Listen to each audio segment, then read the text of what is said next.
요한계시록 강에 이어지고 있습니다. 오늘은 교회들 사이에 계신 예수님이라는 제목으로 말씀 전하겠습니다. 요한계시록은 교회를 향한 예수님의 위로와 소망의 편지입니다. 교회의 최고 지도자 요한을 반모섬에 유배시킴으로써 당시 소아시아 교회들을 절망에 빠뜨리려던 로마 도미티아누스 황제의 계획이 하나님의 기가 막힌 경륜 속에서 반전을 이루게 됩니다. 이 유배지였던 반모섬이 오히려 예수 그리스도의 계시를 만나는 그런 장소가 되어서 이 편지가 절망에 빠진 교회를 살려내고 다시 부흥시키는데 소망의 불씨가 된 것이죠. 요한은 핍박받는 교회들이 먼저 예수 그리스도의 그 신적인 정체, 하나님 되심과 그분의 영광을 바라보기를 원했습니다. 모든 것이 그분의 손안에 들어있기 때문에 믿음의 눈으로 소망을 가지고 그 현실을 바라보기를 원했던 것입니다. 오늘 본문도 예수님에 대한 소개가 계속 이어지고 있습니다. 하나님의 존재에 대해서 우리가 분명히 알 때 우리는 오늘의 현실을 믿음으로 살 수 있습니다. 본문 12절을 읽겠습니다. 시작. 몸을 돌이켜 나에게 말한 음성을 알아보려고 돌이킬 때 7 금초대를 보았는데, 7 금초대는 7 교회를 상징한다고 20절에서 해석이 되어 있습니다. 금초대는 1500여 년 전에 하나님께서 모세에게 명령하셔서 성소 안에 만든 그 금초대를 상징하고 있습니다. 이것은 어두운 세상을 빛으로써 밝혀야 한다는 교회의 사명을 나타내주고 있습니다. 교회는 곧 촛대이죠. 세상에 하나님의 거룩한 빛을 발해야 합니다. 그런데 오늘날 교회는 이 빛으로서의 사명을 잘 감당하고 있습니까? 지난주에 WEA 서울총회가 사랑의 교회에서 개막이 되었습니다. 다른 복음, 다른 종교와 연합하자는 이 종교 통합주의 운동을 교회가 장소까지 제공하면서 앞장섰습니다. 그래서 사랑의 교회 그 바깥도로에서는 저녁마다 모여서 반대 집회 겸 예배를 드렸어요. 교회의 배도를 규탄하고 또한 교회의 죄를 용서해달라고 하나님께 회개 기도하는 그런 집회였습니다. 이렇게 많은 기독교인들이 모여서 반대를 하는데도 사랑의 교회 오정현 목사님과 또 여의도 순복음교회 이영은 목사님은 기어코 배도를 강행합니다. 이 교회는 한국의 대표적인 교회 아닙니까? 이 교회들이 하나님께 어떤 심판을 받을 것인지 우리는 지켜봐야 합니다. 우리나라가 이렇게 고통을 받게 되는 것은 다른 것이 아니라 교회의 타락이 제1원인이라고 할 수 있습니다. 교회의 빛이 다 꺼지고 오히려 어두움의 동화가 되고 더러운 일, 죄된 일에 동조를 하니 이 사회에서는 어떤 일들이 일어납니까?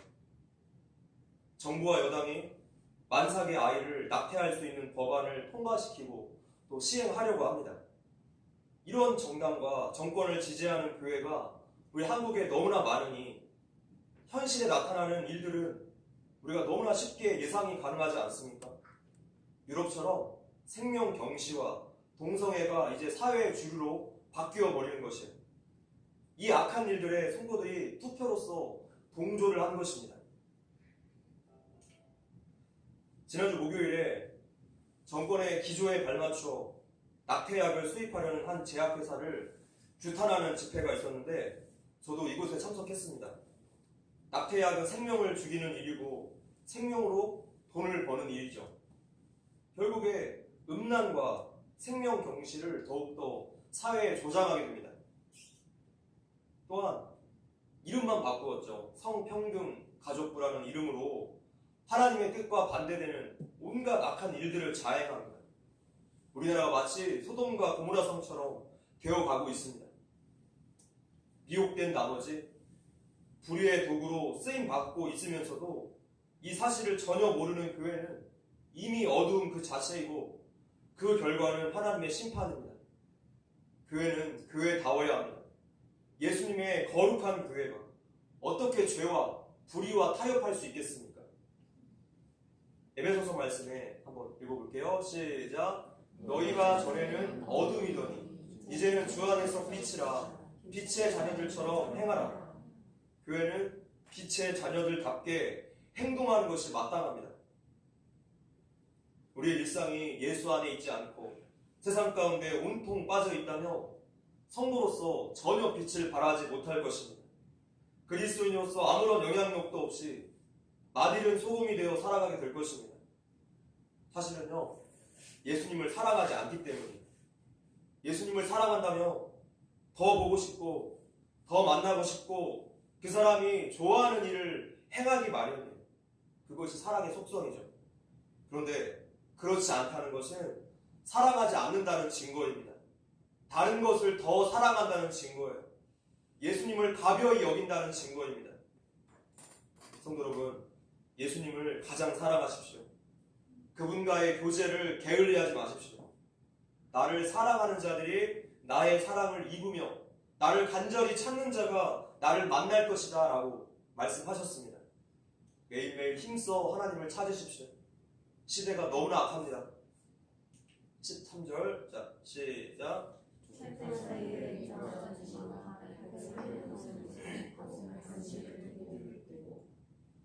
자, 먼저 인자 같은 이 표현은 다니엘서 7장 13절에도 등장합니다. 바로 예수 그리스도를 상징하고 있습니다. 예수님에 대한 묘사들은 단순한 사실적인 묘사가 아니라 각각의 의미를 담고 있기 때문에 그냥 막 넘어갈 수가 없어요. 각각의 묘사에서 예수님의 성품과 그분의 능력, 그분의 사역에 관련된 일들을 우리에게 알려주고 있기 때문입니다. 발에 끌리는 옷이라는 것은 바로 제사장의 복식을 이야기합니다. 대제사장이 성소 안에서 촛대 사이를 거닐면서 하나님께 제사를 드리는 장면이 떠오릅니다. 예수님은 이 땅의 성도들을 위해서 대제사장직을 충실하게 감당하고 계세요. 가슴에 금띠를 띠고도 다니엘서 10장 5절에 나온 표현인데 바로 출애굽기에 나온 제사장의 복장에 대해서 설명하고 있습니다. 자, 이렇게 모든 것이 대제사장이신 예수님을 가리키고 있습니다. 예수님은 성도들의 기도를 하나님께 올려드리고 계시고 또 우리들을 위해서 중보하고 계세요.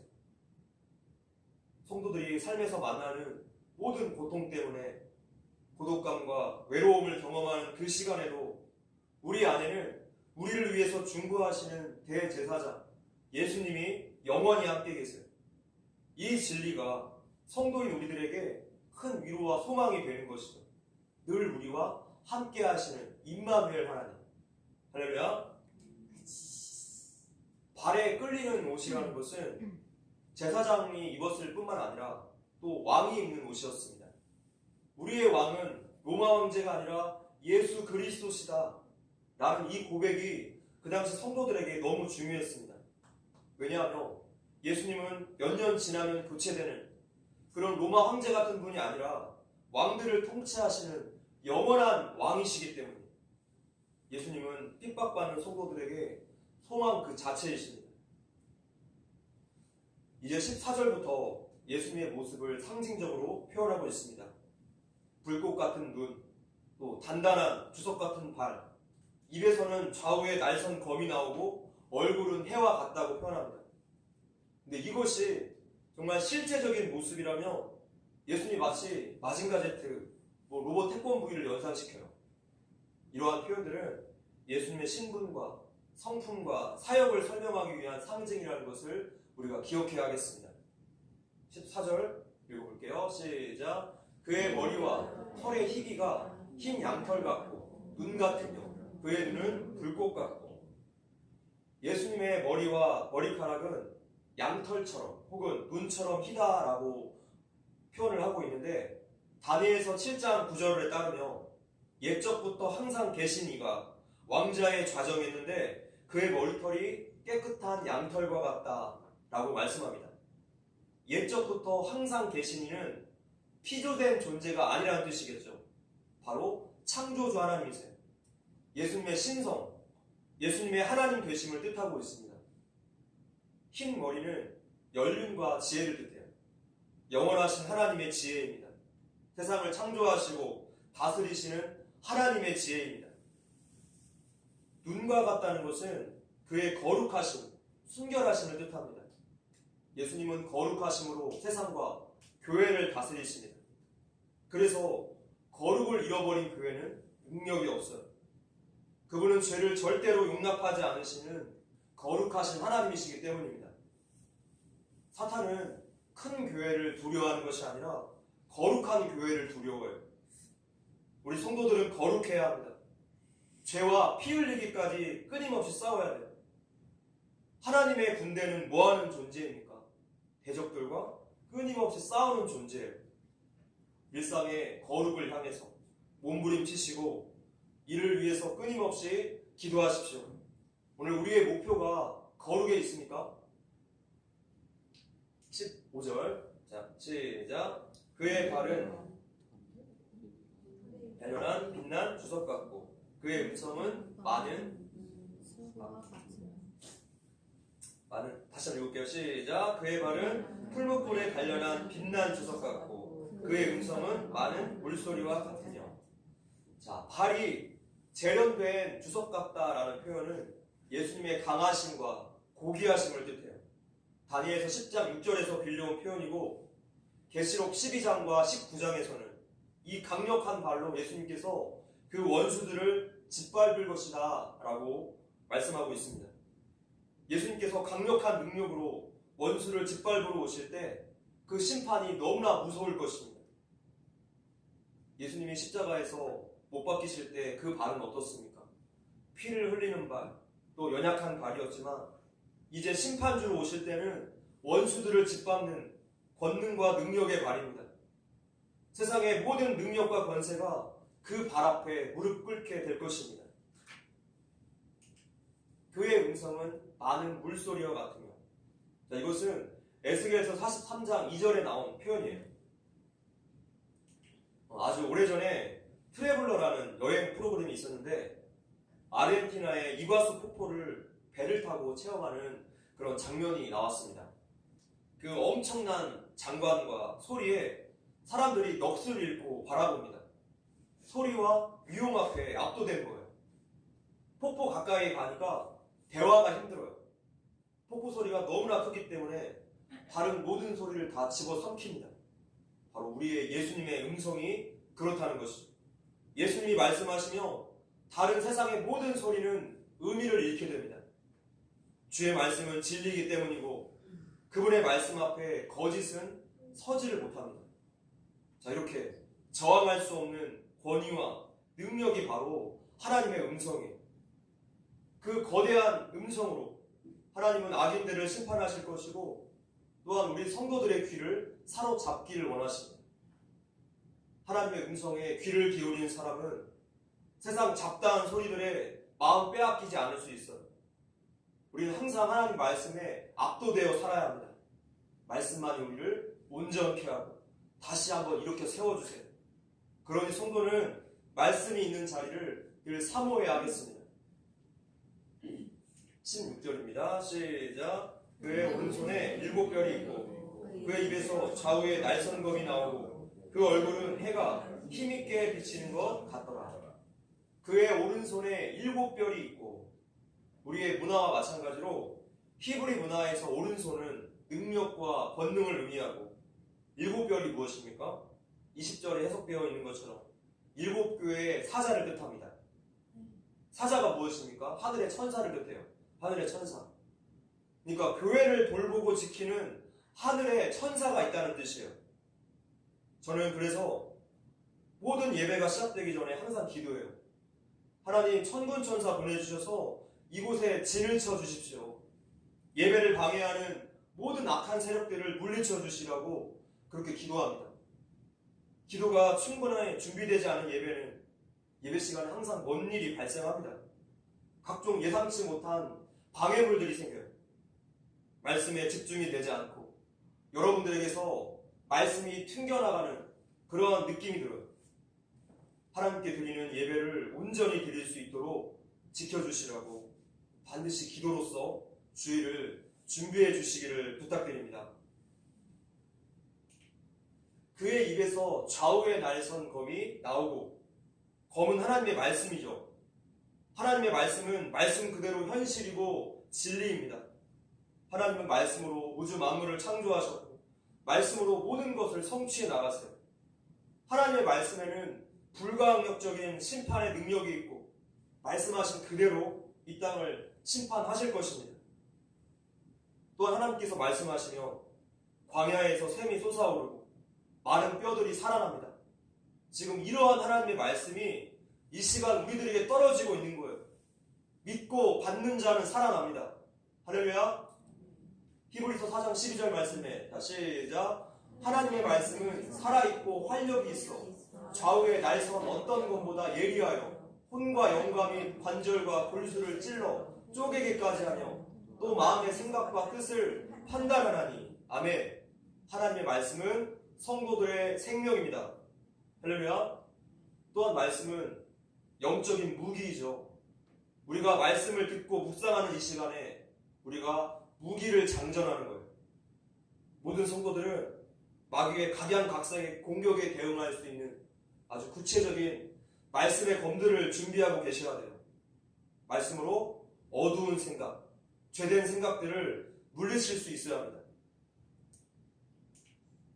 그 얼굴은 해가 힘있게 비치는 것 같더라. 예수님의 얼굴에서 하늘의 영광이 쏟아져 나옵니다. 자, 이 얼굴을 60년 전에 요한이 한번 본 적이 있어요. 예수님 모시고 변화산에 갔을 때 예수님의 그 빛나는 얼굴을 목격했죠. 그분의 신성을 잠깐이나마 목격했습니다. 이제 만물이 회복되는 그때 성도들 또한 그 얼굴에 빛나는 영광이 나타나게 될 것입니다. 끝까지 인내한 성도들은 마지막 날에 이러한 영광을 입게 될 것이에요.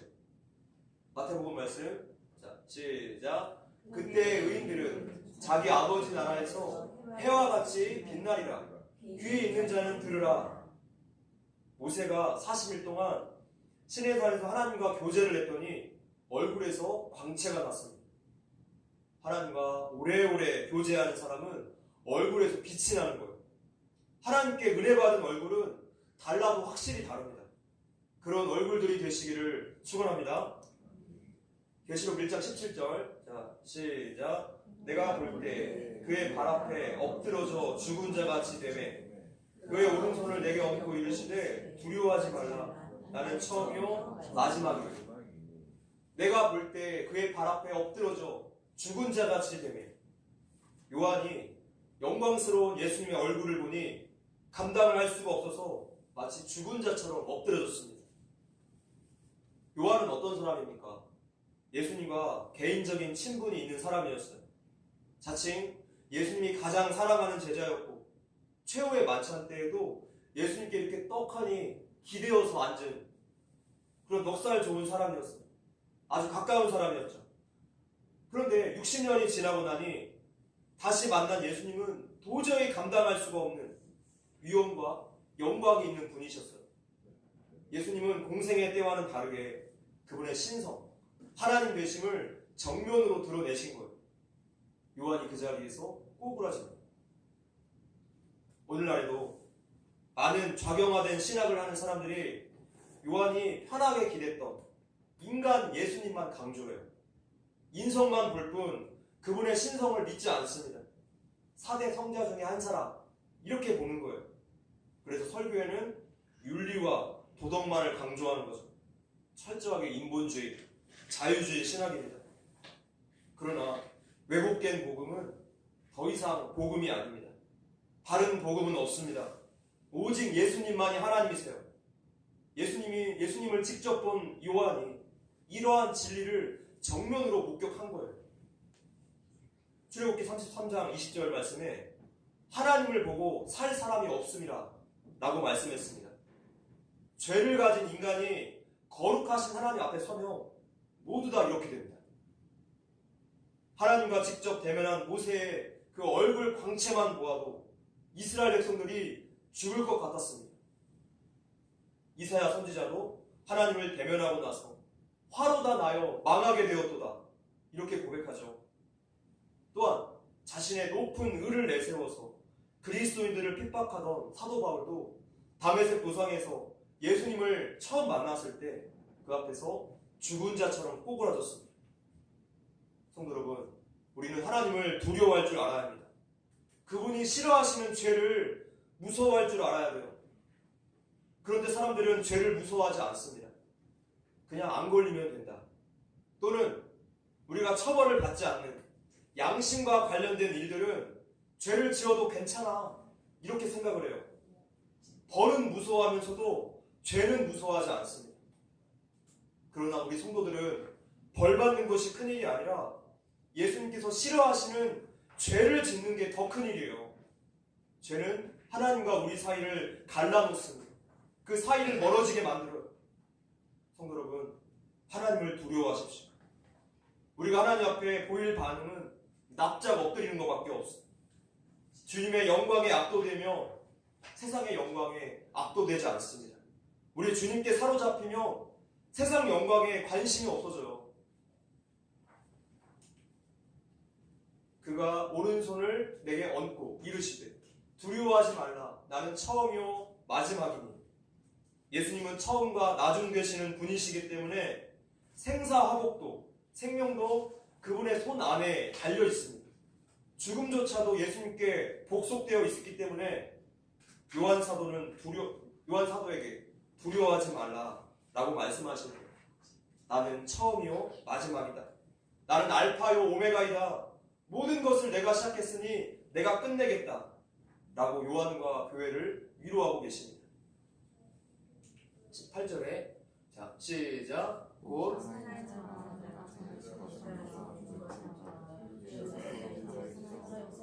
살아있어 사망과 음부의 열쇠를 가졌느니 곧 살아있는 자라 내가 전에 죽었었노라 볼지어다 이제 세세토록 살아있어 우리를 위해서 십자가에서 돌아가시고 부활하신 예수님을 말씀하고 있어요. 사망과 음부의 열쇠는 권세를 뜻해요. 열쇠는 권세를 말합니다. 예수님의 부활하심으로써 사망과 음부의 권세를 이기고 정복하셨습니다. 그래서 이제는 십자가의 구원을 믿는 모든 성도들에게 죽음을 이길 수 있는 이 부활의 능력을 주시겠다는 말씀입니다. 예수님과 연합된 성도는 예수님과 함께 부활합니다. 예수님의 몸된 교회는 예수님께서 지키실 거예요. 지금 모든 교회들이 어려움들에 처해 있지만 우리가 하나님 말씀 위에 올바르게 서 있다며 예수님께서 강하신 오른손으로 붙들어 주실 것이 분명합니다. 사망과 음부의 권세가 교회를 해치지 못할 거예요. 미국 콜로라도주에 있는 한 국립공원에 벤이라는 청년이 하이킹을 갔습니다. 그 공원에 사람들이 잘 가지 않는 부분에 갔는데 그 공원의 안내인이 함께 동행을 합니다. 한 동굴을 통과하면 아주 아름다운 곳이 나온다고 알려주었어요. 그래서 이 안내인을 따라갔는데 높이가 점점 낮아지는 거예요. 어느 때는 허리를 구부려야 했고 또 어느 지점에 가서는 무릎으로 기어가야 했고 결국에 엎드려서 가야 했습니다. 컴컴하고 축축하고 좁으니까 갑자기 벤이 폐쇄공포증이 몰려왔습니다. 벤이 살려주세요 막 소리를 지르는데 앞서가던 안내인이 말합니다. 침착하세요. 나는 여기 와봤습니다. 처음 왔을 때 여기가 막혀 있었는데 내가 길을 만들었습니다. 나를 따라오면 됩니다. 안심하세요. 벤이 안내원의 말을 믿고 끝까지 따라갔더니 길이 점점 높아졌고 밖에서는 볼 수가 없는 엄청난 절경이 펼쳐져 있었다는 것이죠. 우리 예수님께서 우리에게 하신 일들이 바로 이렇습니다. 초대교회 성도들은 날이 갈수록 심해지는 핍박 속에서 처음에는 허리를 구부리고 나중에는 무릎으로 또 나중에는 기어가야 하는 그 숨막히는 상황 속에서 우리가 이러다가 다 죽는 거 아니야? 절망과도 같은 터널을 지나고 있을 때 예수님께서 말씀하시는 거예요. 나는 죽음을 먼저 돌파했다. 나를 끝까지 따라와라. 영원한 하늘나라가 너희들의 것이다. 나는 부활이요 생명이니 나를 믿는 자는 죽어도 살겠고 살아서 믿는 자는 영원히 죽지 않을 것이다. 납작 엎드려서 기어갈 정도로 그 좁아진 인생의 터널을 지나고 있는 분이 계시다면 예수님의 이 말씀을 믿고 소망을 얻으시기를 바랍니다. 12절을 보니까 예수님께서 교회들 사이에 계신다라고 말씀하고 있어요. 교회들 사이에 계신다. 오늘 설교의 제목이죠. 예수님께서 교회들을 돌보시고 지키신다는 뜻이에요. 예수님은 성도들을 절대로 고와 같이 버려두지 않겠다고 약속하셨어요. 여러분들은 부모로서 자녀들에 대한 책임감이 어떠하십니까? 말해서 뭐합니까? 부모라는 이유만으로 정말 무지막지한 책임감이 저절로 솟아나요. 또한 사업하시는 분들은 그 사업장의 대표로서, 또 직장인들은 그 부서의 리더로서 그 책임감이 얼마나 막중합니까? 저도 우리 성광교회가 정말 작은 교회지만 이 교회가 예수님의 것이기 때문에, 여러분들이 저의 양이 아니라 예수님의 양이기 때문에 그 책임감과 압박감이 이루 말할 수 없습니다. 옳고 그름을 전혀 분별하지 못하는 이 혼탁한 시대 속에서 우리 교회가 진리에서 벗어날까 봐서, 또한 준비되지 못한 예배로 하나님께서 예배를 받지 않을까 봐서 마음을 놓지 못하고 계속 기도하게 돼요. 저도 이렇게 노심초사하고 있는데, 하물며 우리의 주인이신 예수님은 교회의 우리들을 바라보실 때 어떠한 마음이실까요? 예수님은 모든 교회, 모든 성도들의 머리가 되시기 때문에 그 몸뚱아리에 지대한 관심을 가지고 계시고 돌보시고 책임져 주시는 것입니다. 교회가 바른 길에 서 있다면 예수님께서 교회를 지켜주십니다. 책임지고 지켜주십니다. 우리 성광교회가 그런 교회가 되기를 간절하게 소망합니다. 그러나 예수님이 교회들 사이에 계신다라는 말은 이중적인 의미를 가지고 있습니다. 교회를 지키실 뿐만 아니라 교회를 심판도 하세요. 하나님께 불순종하고 배도한 교회를 하나님께서 과연 지키시겠습니까? 지엄한 심판만 있을 뿐이에요. 그분이 불꽃 같은 눈동자로 교회들을 감찰하세요. 어느 누구도 그분 앞에 숨길 수가 없습니다. 19절, 자, 시작. 그러므로 내가 본 것과 지금 있는 일과 장차 될 일을 기록하라. 지금 19절은 요한계시록의 전체 내용 구성을 보여주고 있습니다. 네가 본 것은 우리가 보고 있는 1장에 나온 예수님에 대한 환상에 대한 것입니다. 그리고 지금 있는 일은 이제 2장부터 3장에 기록된 소아시아 7교회에 대한 내용이 여기에 담겨 있습니다. 마지막 장차 될 일은 4장부터 22장까지 기록된 미래의 일들에 대한 내용을 말하고 있어요. 20절, 시작. 네가 본 것은 내 오른손에 7별의 비밀과 또 7 금촛대라. 7별은 7교회 사자요 7 촛대는 7교회니라. 내 오른손에 7별의 비밀. 예수님께서 교회들을 사자를 통해 운영하시는 이런 영적인 계획, 하늘의 비밀이 있다는 것입니다. 그 비밀의 구체적인 내용이 바로 19절에서 알려준 3가지의 구성이라는 거예요. 첫 번째 비밀은 우리가 이미 배웠습니다. 예수님의 성품과 사역과 존재에 대한 것. 우리가 오늘까지 7번에 걸쳐서 그 비밀들을 알게 되었어요. 이제 나머지 2가지 구성의 내용들을 매주일 알아볼 것입니다. 우리가 신앙생활을 하는 데 있어서 믿음이 없어서 연약해지는 이유는 무엇입니까?